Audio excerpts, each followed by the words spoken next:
if I had one bad practice during that whole 4-year span, Warren, this reminds me of when you laid down at Northern Iowa. You remember that, Warren? Yeah, I seem to recall it. Even if I had a good practice, Warren, you got after it. Bunner, you're pathetic.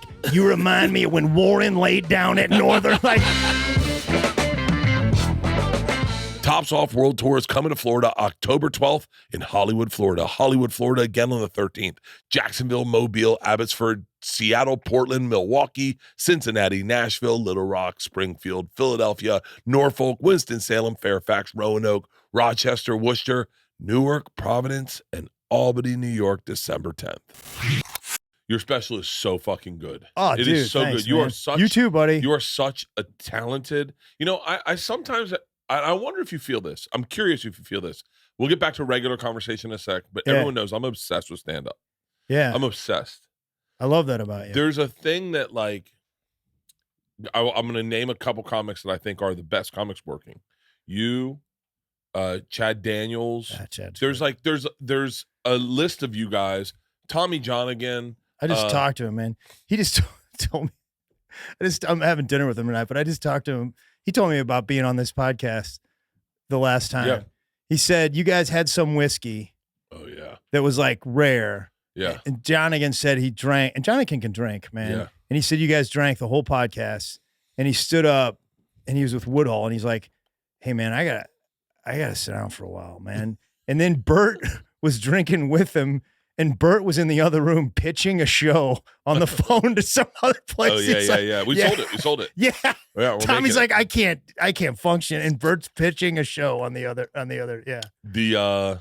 But like Woodhull's a perfect example. Woodhull's great. Yeah, There's a group of comics that I think may not have the like controversial sexiness of the New York comics or the LA comics. Like it's and I mean this with love because they're all my friends. Sure. But like all those dudes that like are Segura is a great example of a guy who his job, he said this in podcast in interviews, I'm not misquoting him, is to outrage and to offend and to take the thing.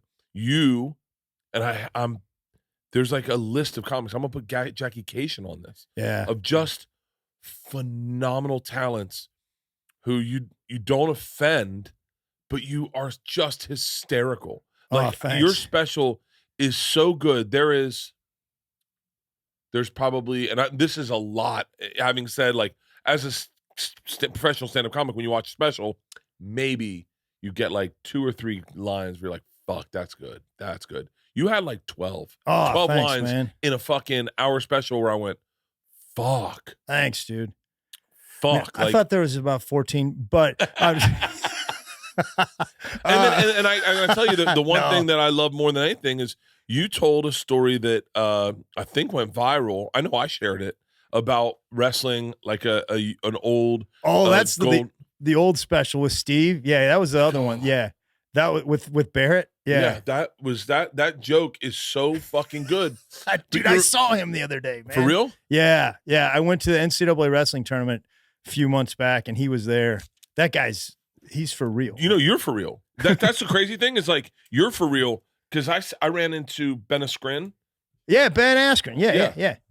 Ben Askren. Askren. Ben Askren. Ben. I think. Yeah, I mean, you can call him Askren, but yeah. No, Ben Askren. I ran into him. I was doing a disc golf tournament. Really? Oh, man. He loves that stuff. Yeah. And he brought you up, and I was like, well, he's like, he was a good fucking wrestler. And I was like, wait, you know him? And he was like, dude, he's fucking hilarious. But yeah, he's like legit. And when Ben Askren says that, that's a big, I mean, Ben is no joke world champion wrestler. Yeah, man. Oh yeah. I mean, he was on the Olympic team. I mean, he would have been. Ben just he decided I want to make money, and I don't want the way to make money in wrestling is almost like it's like USA Wrestling's giving you money, or people are he's like, I want to make my own money, and he's like, I'm going to fight. But I think he would have been. Wrestling's changed though, hadn't it? Like now they can make money in wrestling. They can make some money, but it's usually through gifts. There's some rich guys that pulled in. If you win the Foxtrot. Oh no, Foxcatcher. Yeah, Foxcatcher. Yeah, not that guy. I would do that. But it would be it would never be. Wait a minute, you'd be. Yeah, but it would be female volleyball. It would be like, yeah, I'm just really into female volleyball. Ladies, put those pants on. Dude, Let's get in the sand. That's so funny because the guy in Foxcatcher, Mark Schultz, who the guy that Channing Tatum played. Yeah, I know him. And for real? Yeah, I know all those guys. The way I met him was I had this dumb character that I was doing for this wrestling website. There's not a lot of wrestling companies. So it was like this guy that, is like a guy in his 40s who always wears his headgear and won't let go of wrestling. And so Ben was taking me around to all these guys and we're filming it. And I was like acting like an idiot. So I go up to Mark Schultz and, and Ben's like, hey, just roll with it. So I'm like, he's like telling, he's like, yeah, I was a Olympic gold medalist. I'm like, yeah, I was third place in the Afton quadrangular. And then we like start wrestling a little bit, and I walk away and Schultz goes up to Ben. He's like, yeah, man. He goes, that guy kind of knew what he was doing a little bit. And Ben was like, no, man, he wrestled. Like he's doing like he thought I was like a Make-A-Wish kid that they were bringing around. Oh, for real? But he said something. You reminded me of the volleyball thing. Schultz said something. One year they were like asking Olympic athletes what other Olympic athletes they admired the most. And Schultz was like, I like the gymnasts. He's like, I like those gymnasts. I don't think, not admired like that. But that guy's, he's actually, I thought Channing Tatum was great. Yeah. And Ruffalo nailed Dave Schultz. But Channing Tatum, the only thing was, I thought they played Schultz a little dimmer than, like, he's a smart guy. He's kind of out there, but he's not all wrestlers inherently are. Wrestling is such a primal sport that there has to be, that's not broken in you, but like there's got to be something where you want the pain, like, because I can't understand cutting weight. Well, no shit, right? I said one time, I put this in a special. I walked by, my daughters were watching something on Gandhi, and I go, I don't understand the whole hunger strike thing. And George just goes, no shit. But when my assistant Peter, who's not here, he's going through knee surgery. He was kicking a homeless guy and he blew out his knee. Oh. And he talks about like going in the sauna and just wiping the sweat off of the credit popsicle card. stick. Yeah, and just going like, and going, that's, that was always the last pound. Really? Like the way we did it, and the rules are different now, but like you'd be about, I don't know, 9 or 10 over day before. Okay. And we had like a thing where you put those sauna suits on. All this is illegal. 9 or 10 pounds. Yeah. Like, so you put those sauna suits on, we'd seal off the showers. You take like one lap because you can't run very far in sauna suits. So we just take one lap, get the sweat going. Then we'd turn all the showers on. Yeah. Just take indoor track, like an eighth of a mile or something. Just one easy lap. And then they seal off the showers, turn them all on so it's hot in there, put bikes in there. And my buddy had the Scorpions Live. And we had it like almost like sort of, okay, you go the first 2 songs on the bike, and then you go sit out, and then you go back in, and then you go back out. Like it was all every time I hear Scorpions Live, I almost have flashbacks. But really? Yeah. So you're doing this, and you could get it down sometime. Then you get within 2, and then you're like, I can't move. And then they put you in the sauna, and you take the tongue depressors, and you just do that. My junior year at Nationals, I was at 150, and how much you weigh right now? Like too much. I don't know, 220 or 250. No, you do not weigh 220. I'm telling you, man, it's pathetic. You carry it good. I'm 250.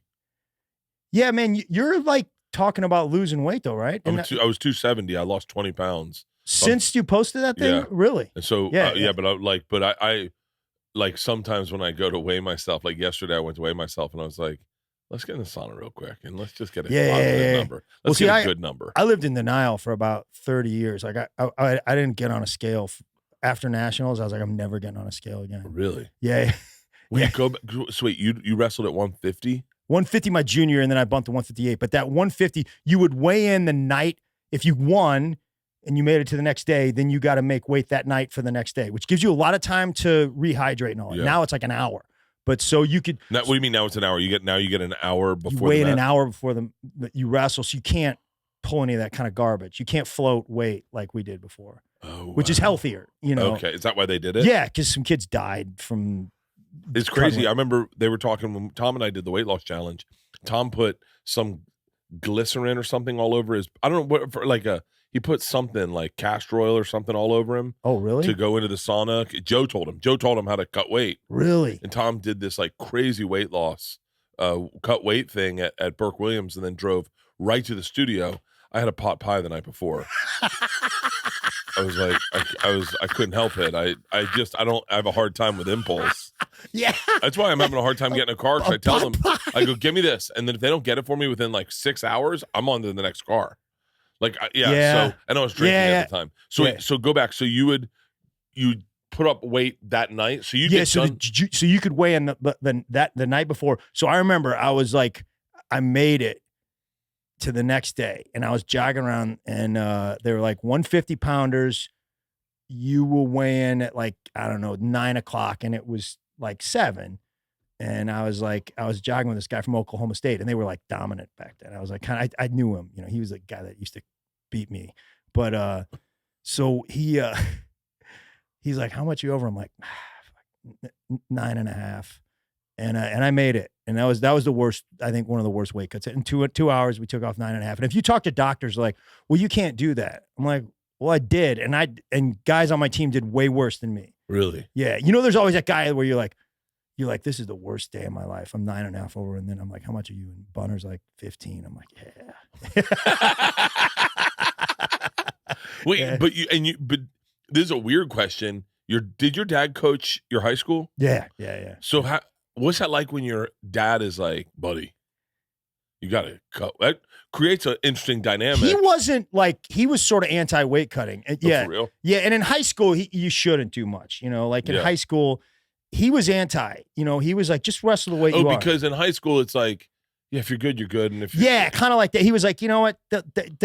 And he was right. My senior year, like I went to weight class. I was good in high school, and then the guys that I would have had trouble with, they kind of ran and went and they cut weight, Oh, really? Yeah. Like, so, but how good were you? Like, because people probably listening going like, wait, he wrestled, but you were like legit good. You went to Mizzou, right? Yeah. I wrestled at Mizzou. Legit fucking good. I mean, my senior year, I took 7th in the country, which is All-American. The top 8 get All-American. So, and in high school, I won a couple state championships. So I was good, but not like I wrestled most of the guys that went to the Olympics, and I couldn't beat them, What's the thing about why is someone better?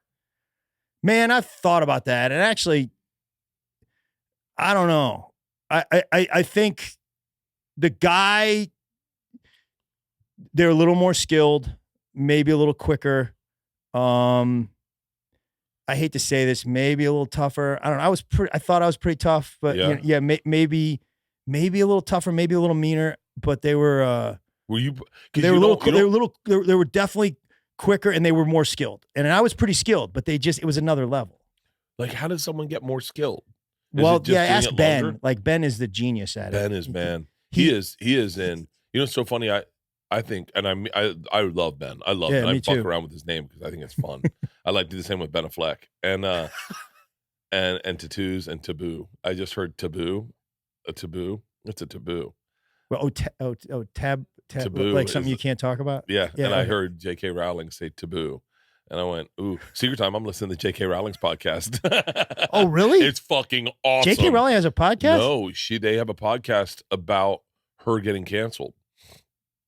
Wow. She came out and said that, I don't know what she said. I'm not going to paraphrase it. It was pretty wild coming from someone like sitting on the fucking sidelines to like throw her hat in the ring during like the Black Lives Matters marches and COVID. Yeah. She was like, real women, I'm not like whatever she said. And it was crazy, but it's interesting because the opposite side said, there's no debate about this. Yeah. And J.K. Rowling is like, well, if there's no debate, then you are you're a totalitarian. You're a dictator. If there's no debate, then I can't have a conversation. Right. It's really a fascinating podcast. And the reason, anyway, just sidebar. That's what I'm listening to right now. Apparently, the whole everyone, the thing to blame is Tumblr. Tumblr fucked everything up. Oh, really? Dude, I remember I met a girl. I was doing voiceover in Miami, and this girl I'd never seen. I'm sorry that there's women in here that I have to say this. I'd never seen she had there was something weird, like her chest looked interesting, like it was boobs, but then it was boobs on top of her boobs, and I out of strictly journalistic integrity, I was looking at her tits, not. No, it was clinical more than it was clinical. Yeah, and I was just like, you weren't attracted to her, but it was more like I need to, as a reporter. She had red hair, and not to say I'm not attracted to redheads, but I'm not. It's not my go-to. Okay. But she saw me kind of looking, and she said, "I have puffy nipples," and I went, "I'm so sorry." She goes, "No. It's brought up a lot. I have a blog about it. You should check it out on Tumblr." And I was like, "What?" She goes, "It's puffy nipples is the thing." That's a good title for that. Yeah. Blog. Yeah. And I went and I looked on Tumblr, and it was puffy nipples, and it was her, nude, and it was just all pictures of naked? her naked with her puffy nipples, and I was like, "Wow, that's crazy." Yeah. I'd never seen that before. I don't know how I got on this point. Tumblr. No. I want to go back to wrestling. Oh yeah, wrestling. I'll tell you a story about Ben Askren. Ben's a great coach, man. Ben's like I listen to his podcast a lot. Yeah, he's an amazing coach, and I wish I would have done things a little different. I mean, I was good, and some way I outkicked my coverage. I was unseated my senior year at Nationals when I took 7th, so I upset some guys. Really? But I'll tell you, I've been thinking about this a lot lately because I'm trying to talk about it in the next. I want to talk more about wrestling in my next. It's so fascinating. But you got to get into my freshman year. We wrestled Northern Iowa, okay, and at the time they were really good, and I didn't really know how to cut weight, and I was also outmatched, and it was back. Wrestling's pretty big now with MMA, but that was one of the places where it was big back then. This is early or late 80s, and this gym, they had just one light on at the top of the mat, and there's all these people on top of you, and they know wrestling, and they were good. And I got worked. Like this guy Pat Hogan. It was the third period, and I just was out of gas, and I was tired, and I wasn't going to get untired. You know what I mean? There's that thing, and I know some guys, Ben never got tired. There's another thing. But there's some guys, like the guys that coach at Iowa now, those guys, it doesn't matter if they're tired. They have this thing in them that reach down, and I've had that, but I did not have it that night. I wasn't going to get it. And the coach is yelling at me, get up. I'm like, I heard you say that. And I don't know if you noticed, about 30 seconds ago, I attempted to get up, and he didn't want me to, and then so this guy, and then he's just, and here's the other horrible thing about this situation is, as tired as I am, he's not tired. This guy, you would think from beating the crap out of me for the last 5 minutes, he would be it seems to be energizing him at this point. He seems to be he's got all the energy in the world, and I have none. And it was, and then the referee, the one guy in the place that's charged with my safety or whatever, the guy that's supposed to be impartial, he does this, Bert. He goes on the mat, he goes, "Are you okay down there, son?" Ha ha ha! Like the crowds, it's like a Def Jam show. He's killing. He's killing. Okay, so I'm he's killing, and then it was the worst. It was the worst time. And then after the match, we almost everybody lost. We all had a bad match. We had to go sit in this horrible hotel, like a Super 8 on 2 beds, and he had a VCR of the match. He had a tape of the match, and we had to sit there and watch the whole match and get him. God. And I was 150 at the time, and my buddy Dan Lovelace was 126. And Lovelace did the cardinal sin, which is get taken down on the edge of the mat. Like when you're almost out of bounds, if you relax, you don't get taken down because you can just step out of bounds, right? Yeah. So he you could just see him. It was on tape. You could just see him relax, and then you see him. He just kind of relaxes, and then the guy just rockets him, and he just sort of buckles. Well, Roper plays that 30 times. See here where he just relaxed, and then he buckled. What were you? It's yeah, we got it. Yeah. So he does. And here's the thing. I'm thinking Lovelace did 30 times better than I did. Like, and he's getting just like he's all over him. And I'm like, this is horrible. So he gets to my match, and Roper, our coach, he's like, this guy, back then we didn't have any budget. So if there was no video crew, if you were a backup, you were videotaping. Okay. So this guy, Aaron Martinez, was the backup, and he was taping, and he gets to my match, and I'm like, this is going to be, he's going to shoot me. And he's like, Warren Martinez, he messed up the tape somehow, and we didn't get your match. All I can say is you're an embarrassment. And I was like, I love Aaron Martinez more than any man. I don't know if he did it on purpose or if he did, but it was like, so that's early in my career. Yeah. And I mean, one bad practice, I was the captain. I was the captain, my senior year, junior year. I was one of the better guys on the team. I did what you were supposed to. One bad practice, if I had one bad practice during that whole 4-year span, Warren, this reminds me of when you laid down at Northern Iowa. You remember that, Warren? Yeah, I seem to recall it. Like even if I had like a good practice, Warren, you got after it. Good job. Bunner, you're pathetic. You remind me of when Warren laid down at Northern. like it was horrible. Like, and that, that was, there was like, it's just a brutal sport, I remember there was a guy, I won't say his name, whose dad was a fucking bodybuilder, right? And he was a bodybuilder. Yeah. In high school, he was jacked. His dad was into weightlifting. So adversely, he had phenomenal genetics. Yeah. And he could, our freshman year, first day we had to climb the rope, did a handstand, locked his feet in, grabbed the rope, and went upside down, and the whole fucking class was like, so this guy was in great shape. Yeah. So he goes to wrestle, and we all go. He's wrestling at Tampa Catholic, which is at Tampa Catholic. That was our rival. Huge rival. And he gassed out in the first he gassed out. And you were watching dudes who were not in as great physically looking shape as him, just ragdoll him. It's never the cut guys. Yeah. It's kind of a little bit like you. It's those guys that win the, what do they drag the kegs or the strongman guys? Yeah. Those guys, they're never cut. They're just like solid, and like my dad's like that. Like they're just big, and the material about your dad is so fucking funny. I love. Can I tell you? I want to go back to this. I'm so sorry. I keep stepping out, but what I love about great dad stuff, because like I've talked about my dad before, but I've never done it. I've never eloquently explained the man. Jackie Cation talks about her dad in her last special so succinctly. I think he sold windows, and so everything to her is via a window sale, and so I think that's what it is. But when your dad. Your dad's talking about his medication. He goes, just put nothing. Yeah, just right. It's so funny because it's I don't know, man. I think that part where your daughter says, the whole reason we wanted to do this escape room was to see your dad and you go at it.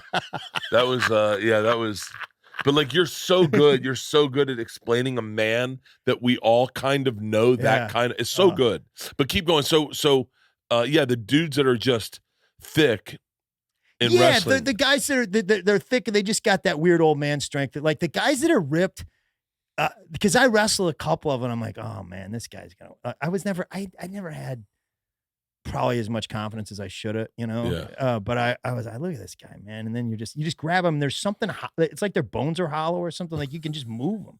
Some of those guys. You said that about Peter Pan. Oh, Peter Pan. Yeah, that was that was a laugh out loud. I'm telling you, I really got to say it, and I'm going to say this probably 5 more times. Your special's so fucking good. Dude, you continuously make specials that are, I mean this, like, I hope, I don't know how to say it without it like sounding odd, but like they're thematic, like you're doing Edinburgh Fringe festivals. I keep going back to, I'm so fascinated by wrestling right now because it is a different kind of person that does it. And how come you never got cauliflower ears? You shouldn't have to worry when you're buying tickets for the next big event. Game Time is the fast and easy way to buy tickets for all the sports, comedy, and music and theater events near you. With killer deals on last-minute tickets and their best price guarantee, you can stop stressing over the tickets and start getting hyped for the fun you're going to have at the event. That's the best part of these events. Don't let the whole legwork of it take you away and not enjoy the fun. Get exclusive flash deals on tickets for football, baseball, basketball, concerts, comedy, theater, and more. You get images of your seats before you buy so you know exactly what to expect when you arrive. And you buy tickets in a matter of seconds, 2 taps, and you're all set. And I mean that. It is so fast. I've said this before, but Isla and I did it for Metallica, and we did it so fast we had to have LeeAnn check our work. Take the guesswork out of buying tickets with Game Time. Download the Game Time app, create an account, and use code Bertcast for $20 off your first purchase. Terms apply. Again, create an account and redeem code BERTCAST for $20 off. Download Game Time today. Last minute tickets, lowest prices, guaranteed. This show is sponsored by BetterHelp. Are you like me and you feel like your brain is getting in the way all the time? Like all of a sudden you're having a great day and it's like your brain, I call them big brain and little brain, and big brain just goes like something horrible. And I go, whose team are you on? It's like, you know what's good for you. You know what you should do in life, but you just can't do it. And it's because your brain gets, here's the deal. Therapy helps you figure out what's holding you back so you can work for yourself instead of against yourself. That is the most important thing I have learned in therapy, is that I'm on a team with me. Anyone not on my team with me is not on my team, and I need to be the person on that team. If you're thinking about starting therapy, give BetterHelp a try. It's entirely online, designed to be convenient, flexible, and suited to your schedule. All you have to do is fill out a brief questionnaire. You get matched with a licensed therapist, and you can switch therapists at any time for no additional charge. Make your brain your friend with BetterHelp. Visit BetterHelp.com/Bert today to get 10% off your first month. That's BetterHelp, HELP.com/Bert. How come you never got cauliflower ears? I do. You do? Oh, yeah, I got it. Oh, you got it. Yeah, you got it there. Yeah, I got it there, yeah. Could you have gotten rid of it? I mean, I think there's surgery. It doesn't, yours isn't bad. Ben's is pretty aggressive. Yeah, the guys that wrestled international, because they don't wear headgear. Yeah. Oh, really? Yeah. I got that.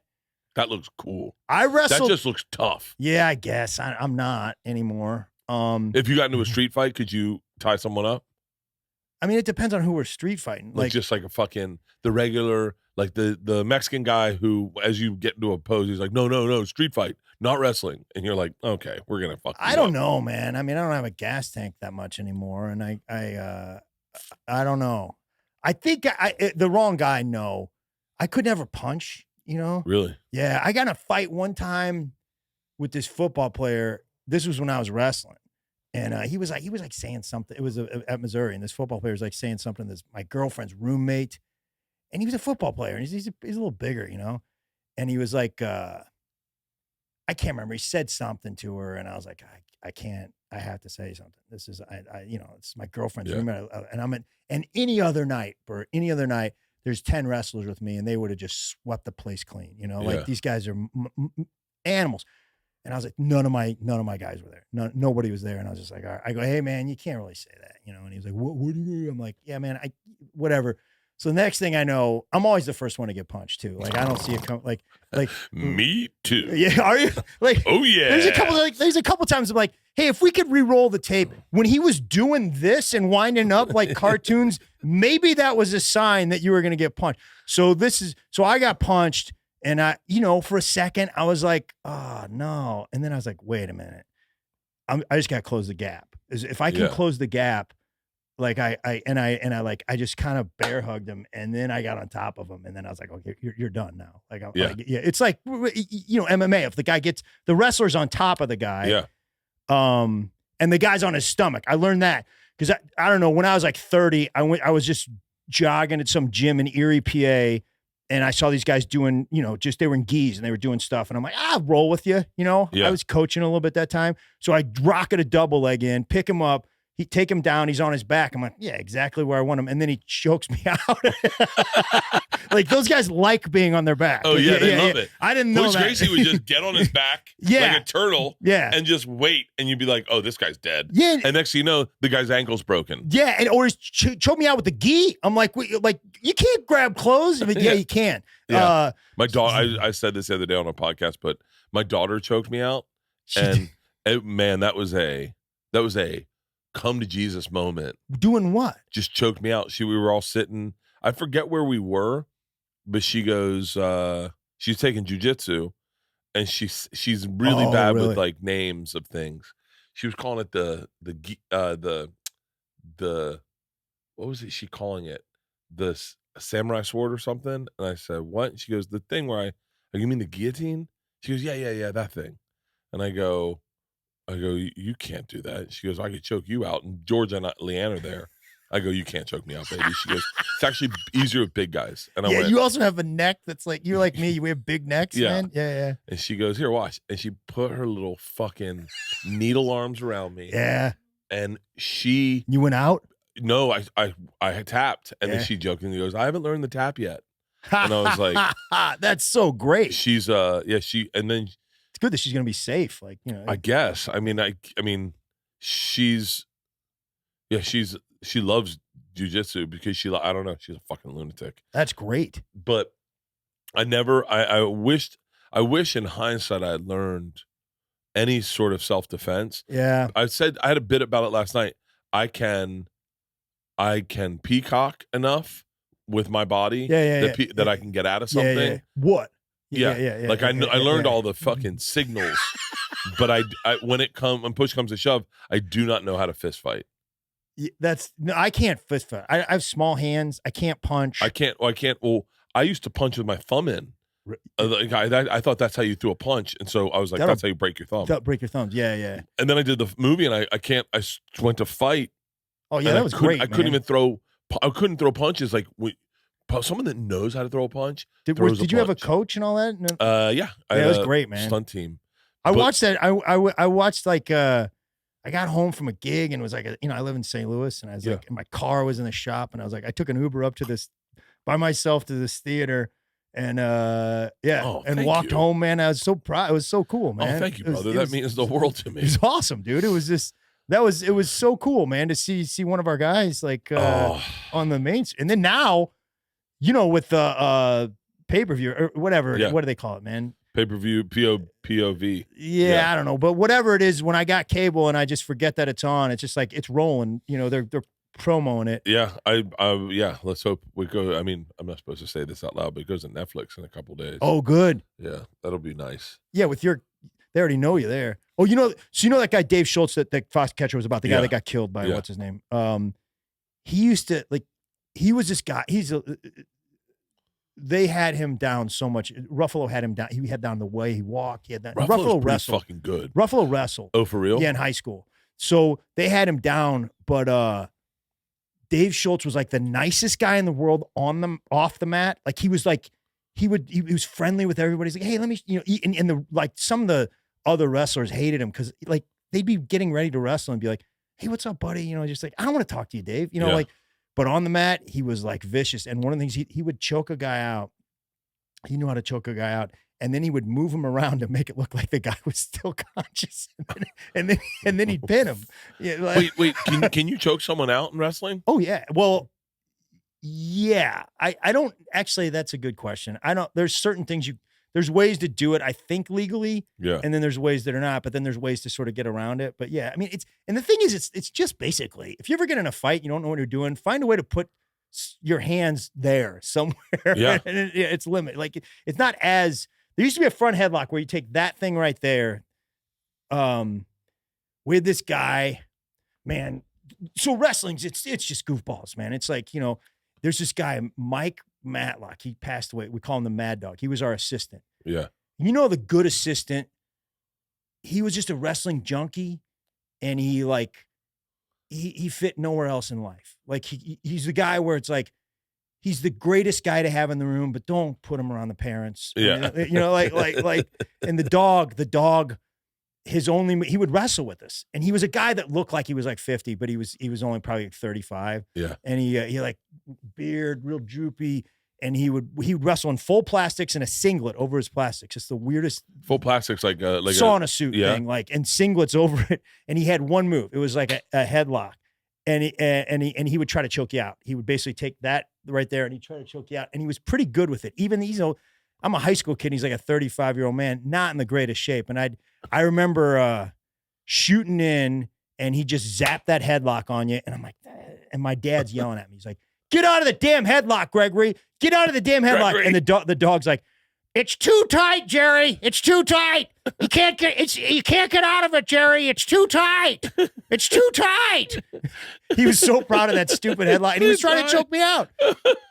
He would give out horrible advice too, man. His breakfast causes cancer. Drink soup. It fools your stomach. And he'd order pizza with no cheese. He was just one of those crazy goofball guys, but I loved it. It was like he loved wrestling. He coached 1 year. He was a guy that was like always around St. Louis, and he was just like a wrestling junkie. And my dad needed an assistant, and I would, in the summers, he would help coach our team that would go to like the nationals or whatever, the freestyle nationals. And he was a big referee too. So my dad was like, "We don't have an assistant." I'm like, "Ask the dog. He'll be a great assistant." Just like I said, and I think my dad, like, he loved the dog, and he tried to get him, he got him a job substitute teaching. And of course the dog said something he shouldn't said. And he's like, "We can't have the dog anywhere but the wrestling room." How much did wrestling change from when your dad did it as a kid to when you did it? And then from where it is today? I mean, I think the coaching got better at all three levels. Today, the biggest difference is you got guys like Ben that run these academies. Yeah. That it's like, it's outside of school. There's 100 of those across the country. These guys, the Pearlers in St. Louis, have one. Ben had what they're getting, and Ben and his brother Max. Yeah. And you're just learning it at such a high level. Really? That's just the technique, and then also the mental game and all that.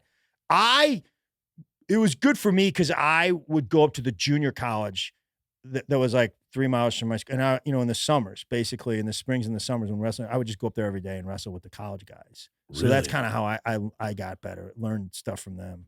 Yeah.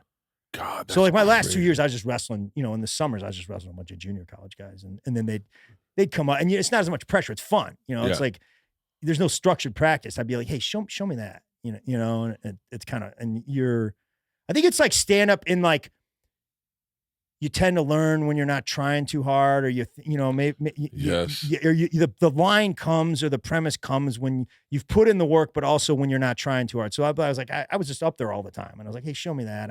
I'll never use that. I got high last night before I went on stage. I never get high before I go on stage. Really? Never. I never. I used to say I never drank before I went on stage. That is true for the majority of my career. And then this last year, I've been drinking on stage pretty aggressively. During Fully Loaded? During Fully Loaded, I was drinking pretty legit on stage. I mean, just the clips I saw, all you guys were going nuts. We were going pretty hard in the paint. During the day, right? During the day, we were smoking a lot of weed and drinking and eating mushrooms. Dude, and it was crazy. It was crazy. It's the reason I stopped drinking and started getting healthy. So I was so out of control. Like, not out of control, like bad. Like, I've seen out of control, but like, just like, there were no rules. And my kids were with me, and my wife's with me. So like, I don't know. And then next thing you know, I got on the scale and I was 270. And I was like, whoa. Like that. I had been with a guy named Matt Mitrione. He's a MMA fighter. Oh, yeah? And he said, at one time we're just talking, and he goes, "What's the fattest you've ever been?" I said, 263. And he goes, 270? I said, "No, 263. And he goes, 270. I said, "No, 263. And he goes, "Buddy, you've broken 270. And I said, "No, I haven't." And he goes, "Yeah, those are the days you didn't get on the scale." Yeah. And he goes, think about those days. And so then the day I went to weigh in, you kind of don't want the number to be high, but you kind of do.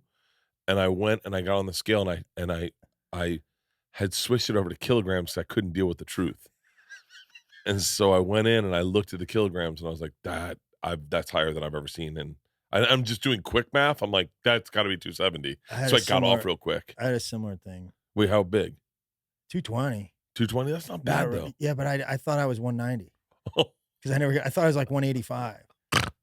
I went. It's terrible, man. That could it's be horrible. scary. Yeah, it's terrible. I thought I was because I hadn't got a scale for like 20 years. I don't get on scale. Even at the doctor, they're like, "Sir, you got on the scale." I'm like, "I'm not doing it." And they're like, "You have to." I'm like, "I don't care what you say. I'm not doing it." Yeah. And like it's a thing sometimes. Well, it was just me living in denial and being an idiot. But how do you go to the doctor a lot?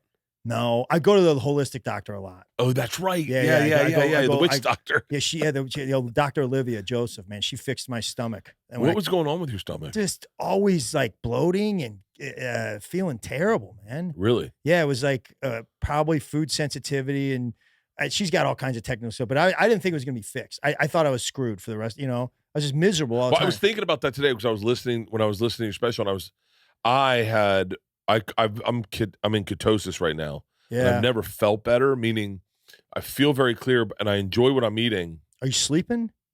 Like a dream. Really? Like a dream. That's amazing. I sleep so purely. Really? Like, yeah, and my anxiety, I used to have sleep anxiety, like about going to bed. Yeah. Most of the reason I drank, like for real, if you want to ask why I drank from probably 26 until 37, like I just drank to go to bed. Like I didn't know Really? how to go to bed. I did not know how to go to bed. That's why I don't drink, because I can't sleep when I drink. I can't. I can. I sleep perfectly. Then I wake up and like after. Oh, with panic attacks? Yeah, at 4 a.m. Yeah, everyone does. That's normal. That's called sleep. I don't think it's normal for. And so now I'm sleeping. Like last night, I got in bed and I was by myself. Yeah. I was by myself in a house. I was so scared. Normally, if I smoked a cigar upstairs, some porn star. Oh, I wish I could remember her name. Some porn star DM'd me. I haven't been in my DMs in forever. Yeah. But I'm looking for a tattoo artist in Northern California.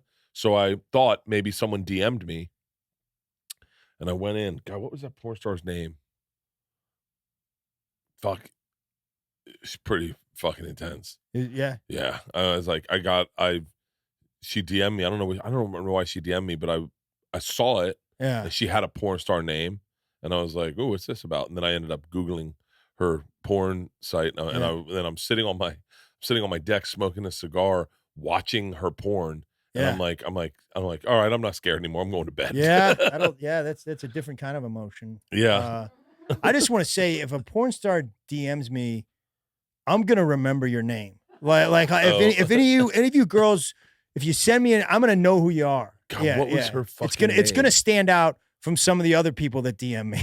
What? Does anyone know where my phone is?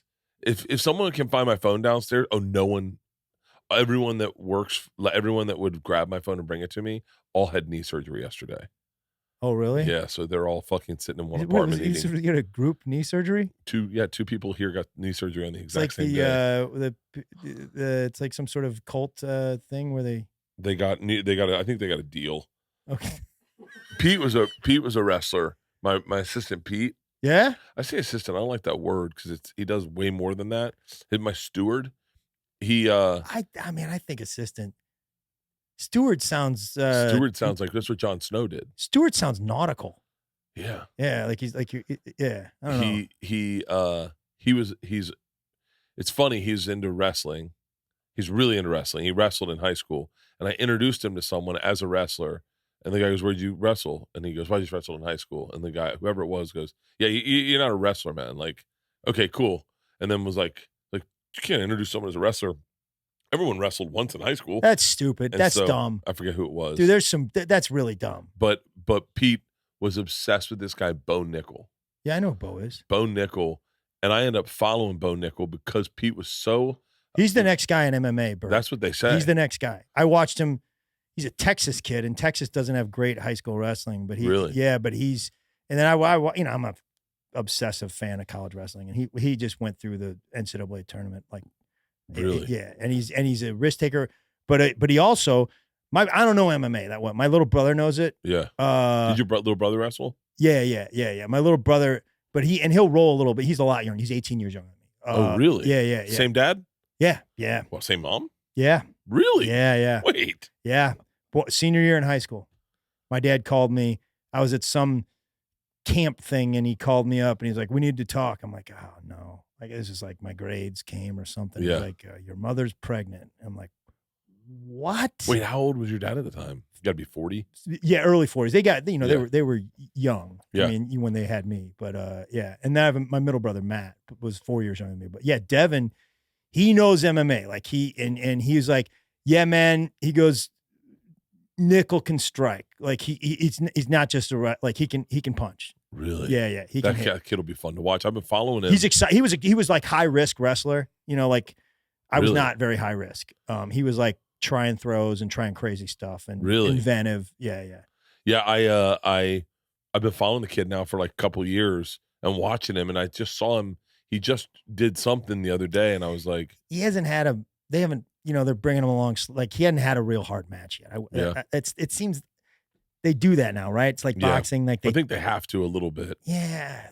I want to see him fight somebody big, you know? Yeah, it's funny. Like, yeah, I've been following that kid, and it's interesting to see the progression of like who's getting in and what's succeeding. Like that kid, Sugar Sean O'Malley. I don't know him. He's just won, and it was like he's just a great striker. Yeah, like he's really fucking good. And then you look at like someone like Ben, who was so good on the ground. Yeah. And like you just look at these different styles. It's really fun to watch. I'm not like a diehard fan. Like I know, like only because I have so many friends that are diehard fans, and then you have friends that I don't think they give a fuck about MMA, but they want to be close to Rogan. Oh really? Oh, that's the fucking most annoying. Really? It's like, oh, dude. It's like they're just studying stats. Hey Joe, did you see that? I'll tell you, man, it's funny. I don't know the right way to say this, but like I've known Joe for a while. Do you know Joe? We met, man, we worked on the road together in like 97 or 98, like back when I was still selling peanut butter in Cincinnati. It was just I was just doing it at night. Yeah. And we worked at Go Bananas, and Joe was news radio famous at the time. Yeah. And he was really cool to me. You know, like you guys have a lot of the same energy. Really cool to me. You know, we talked a little bit because he was an MMA fan, and maybe he had something to do with MMA at the time. I think he had just started working for them. If it's news radio, yeah. Yeah, it was somewhere in the mid to late 90s, and he, you know, and it was him and Chris McGuire used to be his opener, man. I know Chris McGuire. Yeah, great dude. And I was the MC. And you know, Joe was a big deal coming through town. And I'm a big news radio fan too, but like that show was that TV show was so good. So he was great, man. He was like really cool. We hung out, and it would be cool to see you guys hang out again now, because you can have an authentic conversation. You watch, I mean this respectfully, and I hope I don't offend anybody, but so often you watch people have manufactured conversations with Joe. Clearly they've done the research of what Joe's into, so then they go to him and they present, hey, this will catch him. And Joe's such a great guy that he's like, yeah, man, fucking aliens are real. I gotta piss, man. Go piss. Right? What is HelloFresh? With HelloFresh, you get farm fresh, pre-portioned ingredients and seasonal recipes delivered right to your doorstep. Skip the trips to the grocery store and count on HelloFresh to make home cooking easy, fun, and affordable. It is why it's America's #1 meal kit. HelloFresh does all the shopping and meal planning for you. Ingredients arrive at your doorstep, pre-portioned and ready to cook, along with pictured step-by-step recipes, all on a little card. How easy is that? It's a little big card, but it goes nice. I take a little piece of tape and I put it right on my cabinet, right by the stove, and then I have my glasses and I do this the whole time. It's actually awesome. We all know HelloFresh takes the hassle out of mealtime, but did you also know they save you money? HelloFresh is cheaper than grocery store shopping and 25% less expensive than takeout. That means less stress in your day and more money back in your pocket, which in essence is definitely less stress out of your life. More money back in your pocket with great farm fresh ingredients delivered right to your door. This is a no-brainer. Go to HelloFresh.com/Bertcast22 and use code Bertcast22 for 50% off plus free shipping. That's HelloFresh.com HelloFresh.com/Bertcast22 and use code Bertcast22 for 15% off plus free shipping. HelloFresh, America's #1 meal kit. My wife, this is my wife on Yelp. I go, hey, we'll be driving. Yeah. We're driving from Oxnard to LA. And I said, we're on the 101. And I said, we should get something to eat. Can you Yelp somewhere to eat? She goes, uh-huh. She goes, oh, In-N-Out. And immediately I go, honey, you need to be in the area we are. And she goes, no, In-N-Out's right here. I said, okay.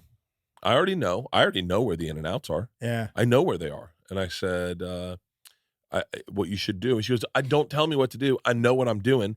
In-N-Out. It's In-N-Out. Let's get In-N-Out. And I go, great. Get me directions. She goes, 37 miles. And I went, exactly.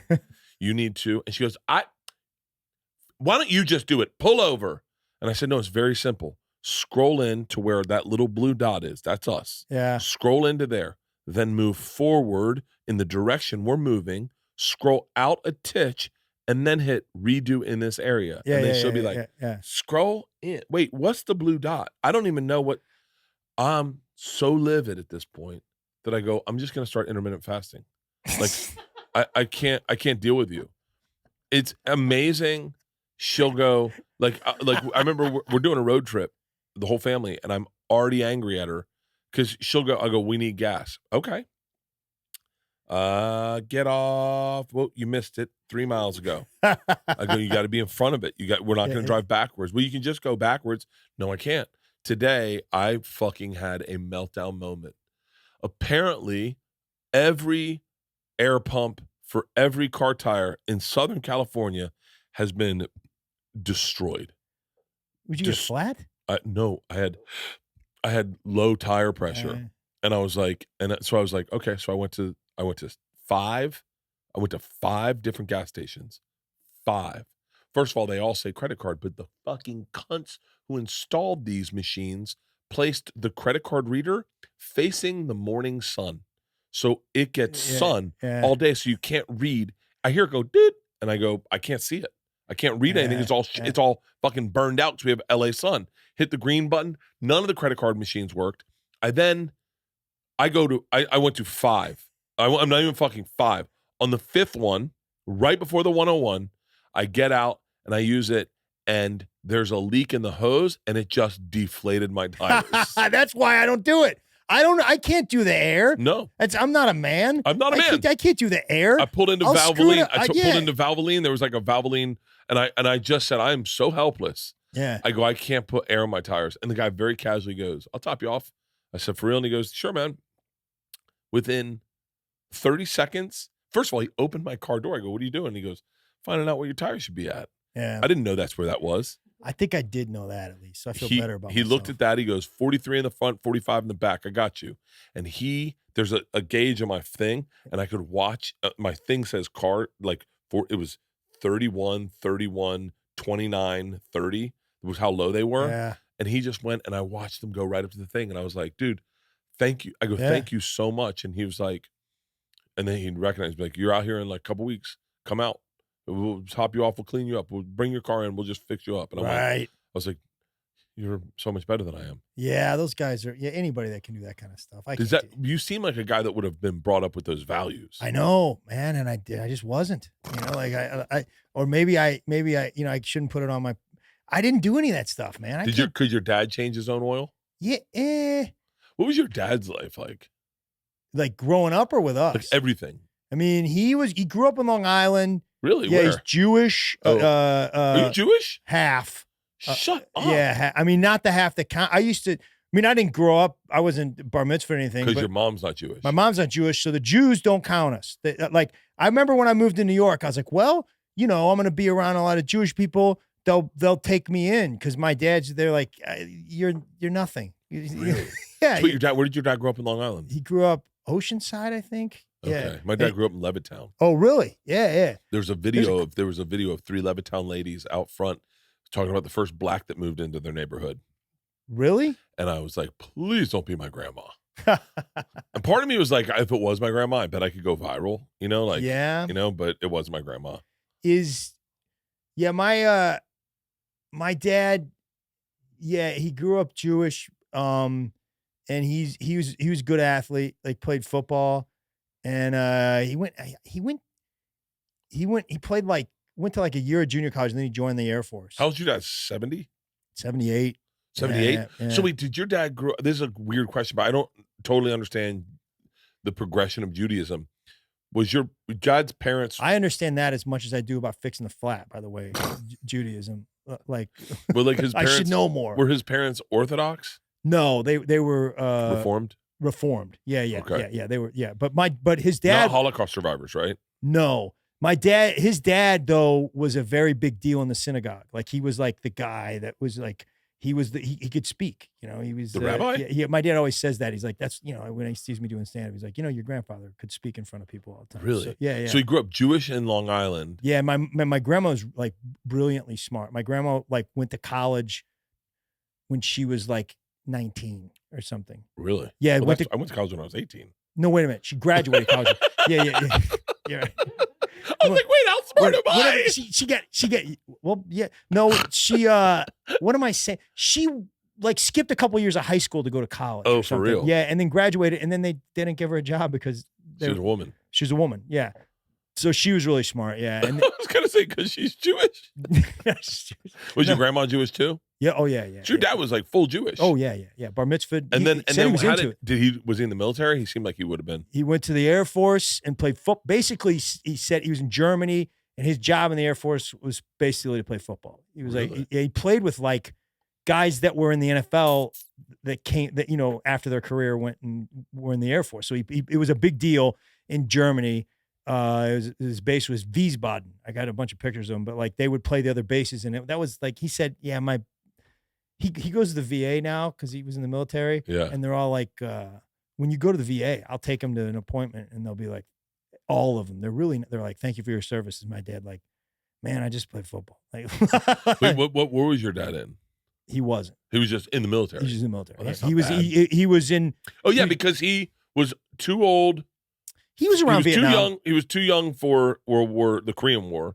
Yeah, he was Vietnam time. I think he Yeah. was in. He just didn't Never go. Yeah, Oh, yeah, nice. yeah. So, and then he met my mom. My mom grew up Catholic, and my mom went to like a year of college, and was like, I feel like I'm wasting my mother's money, and she traveled in Europe. She went and worked for a year for the government, and then went and traveled in Europe. She met my dad in Germany, and they got married in Switzerland, man. Wow. Yeah, over there. And then How did they get to Kansas City? Missouri or St. Louis. St. Louis, I mean. Well, my mom was from St. Louis, but my dad had like a football scholarship at this place, Southwest Missouri in Springfield. And this is how it was back then. Like he got there, the coach gave him a scholarship, and he got there, and it was a new coach. And he was like, I don't know who you are. Like, he's like, well, they gave me a scholarship. He's like, yeah, but I don't know who you are. So then he wrestled instead. He had wrestled. Oh, really? Yeah. And it was like, he had me at the time. So it was like, they were. Oh, you were already born? Yeah. Somewhere in between Switzerland and that college I was born. So he was like. So this is like the early 70s. I was born in 68. Yeah. Yeah. So in the late 60s, early 70s, he's in this Springfield, Missouri. And they're poor, and he's going to school on the GI Bill, and and he got a teacher's degree, and then became a coach. Really? Yeah. He was a football coach too. He was a wrestling coach, but he was a really good football coach too.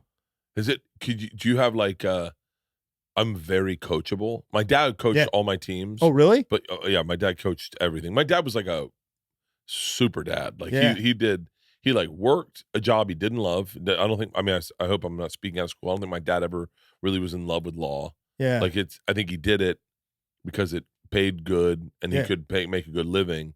But even I would argue that at times it didn't even pay good. Like he was always stressed about money. Yeah. Like always. I'll never know. Hopefully, I'll never know what made him unhappy in life, because he was just money was like a constant. It was something that I remember. I remember him being really? Like, yeah, because I still don't understand money. I still don't understand the concept of money. Like well, I'll cue you in, man. You got a lot of it right now. Like I'm pretty sure you do. Here's what I did last night, And this is why I feel disconnected from money. And this is why I said to LeeAnn, it may behoove me to take a month off and get an actual job somewhere to reconnect to like the value of a dollar, because so last night I just said, I'm just going to give, I call LeeAnn, I go, I'm going to give everyone that works here $100 so that, just as a tip, I'm not going to do the wait staff raffle. But I know they expect a little extra, so I'll just give everyone $100. She's like, hold on. She's like, how many fucking people are working? I go, I don't know. She's like, you just give it to the wait staff? I go, no, I'll give it to cooks. I want everyone to get $100. She was like, honey, you're just talking about giving $5,000 away. And I was like, no, I'm not. She was like, yeah, find out how many people work there. And I was like, how many people work here? And they're like 45. I was like, fuck. I was like, yeah, that is a lot, right? She's like, yeah, that's a fucking shitload of money that you're just going to hand out. And I was like, but I got to give them something. She goes, no, just tip your waiter. And I was like, and I don't know. So I tipped everyone $50. Yeah. And so, but there is a part of me that as you get to like 45 people, you're like, that's a lot of fucking money. And so I was saying casually, I was like, if I got a job at Starbucks for like a month, I bet I'd really quickly connect with how valuable the dollar is. Because you can quit your job at Starbucks. What are you talking about? Pretty quick. It's like the movie with C. Thomas Howell, man. That's the lesson that he learned. Soul Man? Yeah, Soul Man. Remember when he was in front of James Earl Jones and he was like, he's like, you learned what it's like to be black. And he was like, no, I didn't. He's like, why not? And he goes, because I can go back to being white when I want to be white, man. I thought that was To Didn't Kill you a even Mockingbird. learn anything from Soul Man? It was one of the most important movies. Have you seen C. Thomas Howell lately? No. He turned into fucking David Allan Coe. Pull up C. Thomas Howell. He turned into an old fucking country western singer. Really? He lives in Texas now. He's like one of the coolest. Okay, so this is C. Thomas Howell, right? Yeah, man. Look at him now. Soul Man. He was in that. Yeah. I like it, man. Yeah, he's like fucking, I think he sings the blues. I think he's like a country western singer. The Outsiders. What was the everything, dude? That volleyball movie with the guy from 30 something, I think. Yeah, I can't remember that. He was fucking Ponyboy Curtis. Yeah. He was Ponyboy Curtis. Outsiders has the greatest cast. Look at him. He's like in Texas. Yeah, he looks good. He's a real cowboy. Yeah. And he's like, and it sounds like this. Really? And he does sing? Oh, I think I may have looked at him and figured he was a singer, but he looks like a singer. So but yeah, but part of me was like, I bet it's valuable. Like if like I'm trying to think of the richest people in the world. What's the guy who runs Amazon? Jeff Bezos. Like I figure, like if he worked in his distribution plant for a day, he may get some perspective. I would quit Starbucks pretty quickly. Yeah, you would. I would quit after my first coffee. I just want to call. I did something really horrible right there that I think I remember doing in school. What? Where they said Bezos and then I said it after I heard them saying it. Like I knew what I would like. Bezos. Like they had already said it. It's like, Greg, we know you didn't know it until they said it. Bezos. Yeah, Bezos? Yeah. I remember doing that. Like I can think Khaki Kelly one time was, and she's like, China. I'm like, China. China. Yeah. Yeah, I did that. That was really bad. No, I don't think you're gonna. I don't know. You might. I would mind maybe working at Starbucks. I would love to do a comic Starbucks if we would all work. I wouldn't. I'll tell you what I would like to do, and I mean this. I'm looking at it this way, right? So, with working out, so often you just get in this place where you're like, just get me on the treadmill for 30 minutes, right? Yeah. And that clearly isn't working out. You're doing something, but you're not like pushing it. And then you go to like get a trainer, and you're doing stuff that's really pushing your limits. And then you think, I often think, I would love to do one day, just 24 hours as a Navy SEAL, just the training to see. I would love to put perspective. You know what it is? I grabbed Eddie Bravo one time. I went up behind Who's him. That? Jiu-jitsu. He's like the only American to ever tap out a Gracie or beat a Gracie or whatever. Yeah. So I went up behind him and I went to grab him, and very quickly I realized that he would murder me. Yeah. I'll give you another example. Me and Shane Gillis got into a pool wrestling match with Taylor Lewan and Will Compton, two professional football players. Yeah. And then Michael Chandler jumped in to defend us. I know Mike, man. He Yeah. went to Missouri. Yeah. Oh, for real? Yeah. Oh, yeah. I know. I knew him when he was Michael Chandler's dude. His brother's an actor, man. He was a buddy of mine. Yeah. Really? Eric. Yeah. But yeah, I knew Mike when Mike was a walk-on at Missouri. Really? He was unrecruited, or maybe recruited, but like they didn't give him any money to start. And then he became an All-American wrestler. And now look at him. He's amazing. Yeah. But the physicality he had, the lack of fear he has of getting bumped in the nose. Yeah. It was perspective for me. And so I thought to myself, initially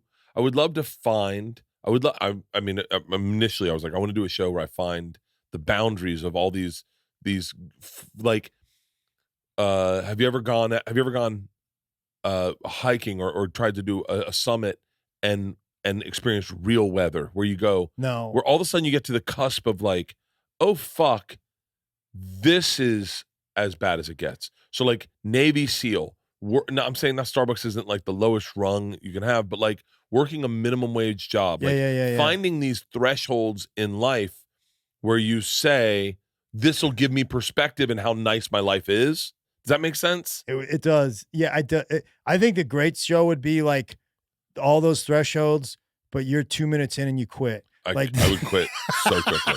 I would quit so quickly. Like the second I have tactile issue problems, the second they made us get in sand and shoes, with shoes and sand and wet shoes, I would be like, I'm out. It's in between my toes and it's making me fucking crazy. Like I can't do this. Yeah. No, I like that. I kind of like that show for you because I could see. But wasn't Tiger Woods doing Navy SEAL stuff? And then he hurt himself. Oh, did he? That's how he hurt himself. That's when he got his first back injury, I think, because his dad was like a fucking special forces guy. Really? But I would only love to do just find the thresholds because I've done some crazy stuff like one of the things they do in the Air Force is it's called a hurt cage or whatever or something, where they put you in a 5-point harness, they roll you into the water, you go to the bottom of the pool, and you got to get out of the harness and swim to the top. And so I've done that. Really? I've done that. Yeah, that's tough, man. That's not. And I mean this respectfully. If you can keep calm, if you know you can hold your breath that long, which you can, you definitely can. Did you do training like to do the breath stuff? No, but I can hold my breath for like 2 minutes. Usually, from being able to do it. Just you never did the Wim Hof thing? No, just from cardio. I can hold my breath. Well, you know what it is from? This is going to sound so stupid. From asthma inhalers. When I was a kid, I'd hit the Advair. Younger, not a kid, but younger. I'd hit an Advair, and I'd just see how long I had to hold my breath for, and I could always hold it for a minute 30, often 2 minutes. And so, were you prescribed these asthma inhalers, or were you just doing? Okay, Advair, yeah. Okay. Advair 250 over 50 for a long time, and then I stopped because I was like, I don't fucking need it. I haven't had an asthma attack since. Knock on fucking wood. But I said, I remember watching the one dude do it, and he got up out of the water in like 45 seconds. Yeah. Maybe even less. And I went, I know I can hold my breath that long. And then I was like, and there's people that'll get you out. Like if you have a problem, they'll just get you out. There were people that couldn't get out, and they didn't drown. So I was like, okay, so you're safe. Like you're not going to die. And I was like, all you got to do is follow the instructions. I'm really good at following instructions. Like I said, I'm very coachable. Very coachable. And the instructions were absolutely simple. Hold on, wait till you rest. Track your arm around the thing, open the door. Track your arm back down, undo the thing. Track your arm back out, hold on, and pull yourself out. It was like very simple. But in accomplishing it, you went, oh, wow, that's crazy. So I would love to just find out where I tap out at Navy SEALs. Yeah. Like, I bet they could give me an over-under and be like, you wouldn't last an hour. And I go, it's very possible. Just cardio, though, now. I can tap out so, I don't know, the guy, I've been trying to get back in shape, but my chiropractor guy was like, all right, man, just do this to start. He's like, go 45 seconds on whatever you're doing as hard as you can go. Yeah. Then go like, I don't know, 3 or 4 minutes, 5 minutes of real easy. Then go 45 seconds as hard as you can go. Yeah. I'm doing like on the elliptical. Then another 5, nothing, just going easy. And then 45 seconds as hard as you can go. That third 45 seconds, I'm I'm at max. I'm at, Yeah. and it sounds like nothing, but I'm like, okay, man, I'm gonna have a hard time walking out of here like that. Yeah. So I think that's a thing though. It's like that threshold. You can get to whatever threat, like real quick. That's the, like, you know how you're watching sports and you're like, I could do that, or those guys, like, go do that thing for 10 minutes and then come back and then talk about what you can and can't do. Oh, I'd be shocked at what I can't do. I think I would like to find out what I can't do. You can do, but you ran a marathon. I ran a marathon. That was like, I did a podcast with a lady called Rachel Hollis, and she said one of the cool things she does is she challenges herself to something crazy, because then in her book of her book of her story of her life, she's like, I'm now the person that does that. Like, and I was like, oh yeah, with a marathon, I remember just going like, I bet I could do it. I didn't train for it, but I was like, I bet I could do it. And so once you do that, you go, okay, so that's doable. Yeah. And I did a triathlon, and I was like, which I was scared of open water swimming. I go, okay, that's doable. Yeah. And then you start going like, so where is, like, I honestly wonder, and I mean this sincerely, I wonder if I'd last, I'm not even joking, like 30 minutes into Navy SEAL training. Like, I wonder if I'd make it. I don't think, because you think about, like, probably one of the hardest workouts I've ever done is an hour. Yeah. And you know that's their whole fucking day. Yeah, it's probably, yeah. Like, I wish You're it was just saying because of the cardio. I'm just, the uncomfort level, the fear. Yeah. There's a lot of fear that goes into it. Like, I mean, the waterboarding probably isn't, that's going to freak me out. When they drop you off a half a mile in the ocean, they go swim in. That would freak me out. I just remember the guys, because I was, at West Point, I remember the guys talking more about Ranger School, and and they were like, which is the, I don't know, it's their version of SEALs. Yeah, what's goes on in Ranger School? There's three phases: a jungle phase, a mountain phase. I can't remember, the desert phase maybe. Yeah. But the one of them is like, sounds like Jumanji. They just throw you. They just throw you in the middle of the woods in Colorado. And see, that's a perfect. And you have to kill a rabbit and eat it, and like all this stuff. Yeah. I don't know if I could survive in my backyard for 24 hours. Yeah, I don't. No, I know. I'm talking about just my backyard. Yeah, I don't want. Like, because we have bad mosquitoes. I'm at my buddy Mark's house this week up in Valencia, and he's a showrunner, man. But he grew up. I know Mark. I know who Gross. You're talking about. Mark Gross. He's like my best friend, and he's a hilarious guy. But he keeps it at 78, man. He keeps it at 78. And I'm about to break, man. He keeps it at 78. It's 78, man. What's wrong with him? I don't know, because he grew up that way. Gross grew up like frugal, like, yeah. For real? Yeah, and he's a showrunner. He was on a deal with CBS for 10 years. He created Gary Unmarried. He didn't create it, but he wrote on it. Yeah. Created. He's a brilliant writer. He's one of the funniest guys I know, and he's my best friend. But it's at 78, man, and I'm leaving tomorrow. This is day 3 at 78. Where do you go tomorrow? I'm going home. I'm struggling at 78, Bert. And I've been calling guys. I called John again. I'm like, no, dude, it's 78. He's like, no way, man. John again said his AC was something broke in his house, like the downstairs broke and the upstairs. He goes, we were at 77, and I started to call hotels. like Gross he's at 70. I tell people, and they don't believe me. I'm like, no, man, Gross is a rule. He's at 78, man. I keep my bedroom at 68. 66 at night for me. Dr. Olivia told me at night. Dr. Olivia said you should be at 66 at night, man. Dude, I keep it at 68. Yeah. And my wife will turn it down. She's a redneck. And so I don't know. I like that bit in the special about your wife being a redneck, man. Oh, dude. I was high last night on stage, and I could not, and I'm really bad with accents. And it was, my redneck accent was going from Atticus Finch to Forrest Gump. And it was just fucking swinging. And I was like, at one point, what the fuck did I have her saying? Atticus Finch is not even, he's just Southern. Yeah. He's just Southern. What? And I would, and then I get into the character. I don't know. My point about material is, yes, I have an hour, but it's all over the fucking map. That's all right though, man. You know what I liked about your special? And it is a rule break that I am like hardcore adamant about with myself, but I loved the way you did it. I loved the way you did it. And I was like, God damn it. There's no fucking rules. There's no fucking rules. Is you talked very heavily about Jif and what was the name of the company? No, not Procter Gamble, but yes, Procter and Gamble. it is Procter Gamble. It is, right? Yeah. And then you came back to it at the end. Yeah. I've watched people do it and sometimes it looked unpolished, like they didn't know what they're doing. But the way you did it, it was so polished that it was a perfect callback to finish out on. It really was fucking great. Yeah, I can't remember the reason. I think I just was like, it was your dad. I went back and listened to it. You have this bit about working there and you break it down about all of it and your involvement in the company, the sales, the proudship, and then once you introduce your dad's character, your dad references you working there. So it is that's how I got back into it's really a callback to the fact that you're a stock boy, and then you close out on it, and it was done. And like I'm a real stickler for like rules. I loved.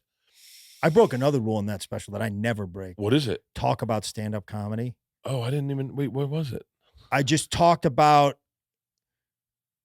You talked about the guy club owner? Freddie DeMarco. It was great. Because my rule used to be don't ever mention that you're a comedian. No, I loved it. Yeah, and I was like, you know what? Because I'm OCD, and I'm like, just break the stupid rule. That's how you're going to talk about Freddie. My favorite rule, my favorite thing that you did is you just started the special. No, ladies and gentlemen, it just that starts. Was Nate. I loved it. Loved it. That was Bargatze. Yeah. Because we had me walking up, and man, I'm the worst stage walker upper in the business. Like I walk up there and there's an awkwardness and a stiffness, and it's like, I don't want to watch this guy do stand up. I don't want to watch him do anything. Oh, it was great. It just started. So Nate and we had it where it was cut, where I didn't look as awkward as normal, and we had cool music and all of it. And Bargatze produced a special, and Nate. But how was 800 Pound Gorilla? They were partners on it. Okay, they were produced, and they paired me up with Nate. And Nate, Nate's so busy, but he was there and he directed and he was so cool. And he had like 2 notes on the whole thing. He's like, yeah. And it was that note was with like the edits already. He's like, you know what? I like the first joke. Let's just cut to the first joke. It's so great. And I was like, and I argued, and then I was for a sec inside my head. And then I was like, it's Nate's money. What are you doing? It was the perfect thing to do. It's so great. It starts. And I was nervous that you were going to come in with an intro after it, because I've seen guys do that, and it still works. Yeah. But once I'm in it, I'm in it. Yeah. And it started, and you just went right out the gates, and I was like, nice. I really loved it, and I loved it for so many reasons. I love when you get into a special and you can't stop smiling. Oh, thanks. And and my favorite thing is just turn it on my phone, put it in my pocket, and today. I was like, I'm listening to these podcasts, and I was like, I forget what I was doing, but I was like, I got to pack up the house. Oh, I was looking at my watch. I was like, okay, it's 8:30. I got to get in the car by 9. And I was like, you know what? I'm going to pack up the house. I'm going to listen to the special. I'm going to pack up the house. And as I'm packing up the house, I'm just smiling. And next thing you know, I'm sitting in the kitchen having a cup of coffee, and I look at my watch. I'm like, oh, fuck, it's 9 o'clock. Like, I haven't done anything. And then and it's fun, especially as a comic, to watch yourself go, oh, I had not thought about that. Like a great line, like a great word was salamander. Like I hadn't heard that word in forever. and the math about your dad's fingers, I kind of went, oh yeah, okay, that tracks. Like it was just, it's such a great special. Yeah. This sounds really silly, but like, I can listen to this with a lot of people. Yeah, that's what Nate's whole thing is, and it was my whole thing a while ago. I don't have that comedy. I don't know if I do that comedy properly. I know that I'm still tethered a little bit to like. There's a little part of me that's that has an uncomfort with comfort. So I still go for things that sometimes I don't know if it's worth it. I don't know if it but. And it's by the way, I love that comedy. I love all of it. Like me too. I love all of it. Yeah. But I also love what you do. And I'm like, and I'm sitting there going like, this is so great. Like, and it's fun. I'll say very candidly, like Tommy's last special, I loved it. I thought it was fucking phenomenal, but I'm not sending it to my dad. Like, I'm not going to send it to my dad. Like, I'm not gonna be like, Dad, you should check out Tom's special. Your special, I go, I'm sending it to my dad, I'm sending it to my sisters, I can send it to everyone. And I mean that like, no, I know it's. I hope it's not a slight to Tom because no, man, because I protect because those guys. People come up. I went clean. I was never dirty, but I was probably a little more profane. And about 10 years ago, I had some advice like, "Hey, dummy, you're too clean to just not be all the way clean." So I did it. And then Nate wants to make stuff for families, but I'll get people to come after the show and they'll be like, clean comedy, it's the hardest form to do. The other stuff is easy. I'm like, oh yeah. Well, you write jokes like Dave Attell does and tell me how hard it is. Yeah. Like, the guy's a friggin' genius. He's like, a genius. You think you can do it? It's not easier. It's just different. It's just different. Like Nate's comedy, I can share with absolutely everyone. Oh, Nate's brilliant. And by the way, here's the other thing that I hope I'm eloquently saying. Nate is as brilliant as Segura. There's no difference. It's just sometimes the words Tom uses are not the words Nate would use. Yeah. Brian Regan is fucking more brilliant than Tom, I would argue, and as brilliant as Attell. Like they're on the same fucking level. They are. They just have different. And it was, in my opinion, it was just refreshing to watch your special and not see. First of all, someone really young. I think they're just grabbing at whatever's popular. It's nice to see a dude my age doing his thing, his way, and really know his voice. That's what I should have said. Oh, thanks. You really just know your voice. Yeah. And it's so, there's so much to your special that I just hope everyone goes and sees it. Oh, thanks. Because I fucking loved it. And I everything you do, I love. And I've brought you up a number of times. No, I know you do, man. Because all right, I'm the old guy in St. Louis. I go to open mic and I love these young guys. And whatever I did, whatever dumb Comedy Central special I had 80 years ago, or whatever late night set that I did that now makes me, cringe. The whatever credits that I thought were cool back then, these kids could care less about. Oh, yeah. They think, but dude, let Bert or Tom mention me once on their podcast, and I am the hero at the open. These guys, I know whenever you say anything, because all these open micers in St. Louis are, dude, Bert said something on. I'm like, dude, we love. Look, the real comics. I thank you, by the way. Real I have comics. Legitimacy in my hometown. Not because I hear it. Hey, dude, Bert said, Sam and Marks. I'm like, okay, man. I'm grateful. I'm grateful. The best comics in the business are your biggest fans. That's in my opinion. That's awesome. When your name comes up, the best comics in the business are your biggest fans. That's a huge. I hope one day to be at a place where we're like. That because I think I do well. I think I know I have a lot of friends. I don't but I've said it a million times. I'll say it again. You're just fucking next level. Oh, dude, thanks, man. You really are. Awesome, man. So when do you fly home tomorrow? Yeah, man. If I can stay in 78, I mean, right now it's tomorrow. Okay. But you live in 78. That should be your first episode of your thing, man. Just go to Gross's house and stay in 78.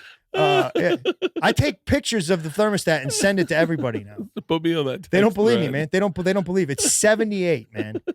And here's the thing about Gross, because he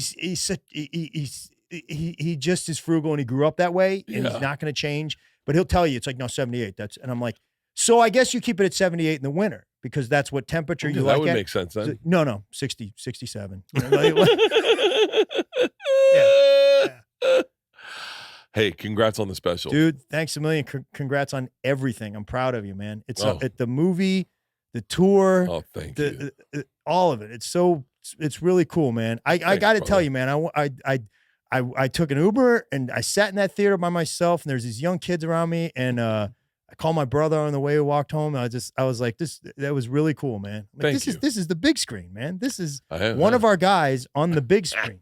The last time I did it was we all went and saw Pootie Tang, I think. Pootie Tang. We went and saw Pootie Tang when I was like an open micer. I'm a great company. Like a young comedy. We went and saw Pootie Tang because we knew I had worked with Wanda. And we were like, we're going to, all the Houston comics went and saw Pootie Tang. Man. Fuck. Yeah. Fuck. Well, that's a great way. Pootie Tang. Yeah, man. Fuck yeah.